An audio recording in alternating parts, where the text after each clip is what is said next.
antes de ser um herói de histórias. Thor era uma força da natureza. Muito antes de ser transformado em personagem, Thor era temido como o próprio trovão. Ele não era apenas um deus. Ele era o som do céu quando algo precisava ser destruído. Ele era a tempestade, a fúria, a força bruta que limpava o mundo para que o novo pudesse nascer. A voz dele ecoava nos vales, não como um chamado, mas como uma sentença. O seu martelo não forjava, ele quebrava. Ele era o deus que os antigos nórdicos viam não apenas com respeito, mas com um medo profundo e reverente, porque sabiam que sua ira era tão real quanto a chuva que encharcava a terra ou o raio que partia uma árvore ao meio. Para os povos antigos, um céu escuro não era apenas mau tempo. Era um aviso de que o deus do trovão estava atento. Thor representava o caos que protegia a humanidade. Sim, um caos protetor.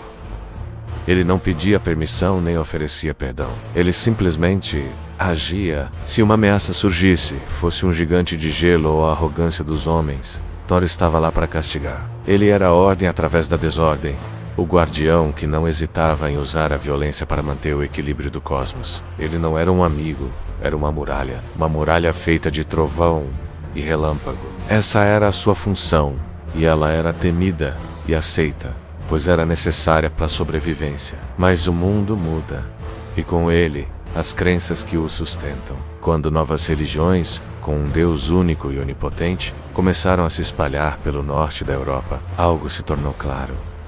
Um Deus que ensina os homens a não temer o céu não pode existir. A mensagem de um Salvador que oferece amor e perdão era incompatível com a fúria imprevisível de Thor. Não havia espaço para dois senhores do céu. O trovão, que antes era a voz de um deus, precisava ser silenciado, ou ao menos, reinterpretado. A conversão não se tratava apenas sobre fé, era sobre poder. E para que um novo poder se estabelecesse, o antigo precisava ser desmantelado, um por um, trovão por trovão. Então, Thor não foi destruído no campo de batalha, como se esperaria de um deus guerreiro. Ele foi derrotado de uma forma muito mais sutil. Ele foi transformado em folclore. A sua fúria foi amansada, seus feitos foram exagerados até se tornarem absurdos, de força divina e temível. Ele foi rebaixado a um mito inofensivo, um personagem de contos para assustar crianças ou entreter adultos ao redor da fogueira. Aquele que era a personificação da tempestade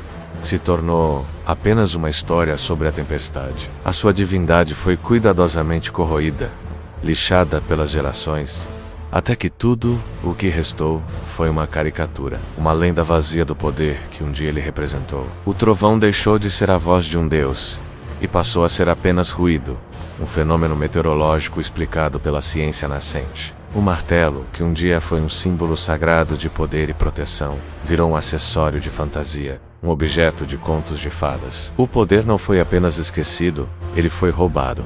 A conexão direta entre o povo e sua divindade foi cortada. A religião antiga foi desacreditada, seus deuses transformados em fábulas, ou pior, em demônios. O que era sagrado se tornou profano, e o que era real se tornou ficção. Foi um dos maiores roubos de identidade da história da humanidade, um apagamento cultural que ecoa até hoje. Mas a verdade é que Thor nunca foi apenas uma fábula. Ele foi um deus real na mente e no coração de um povo. Ele precisou ser humilhado, ridicularizado e enfraquecido, para que um novo céu, com um novo Deus e uma nova ordem, pudesse governar sem concorrência. A sua queda não foi um acidente.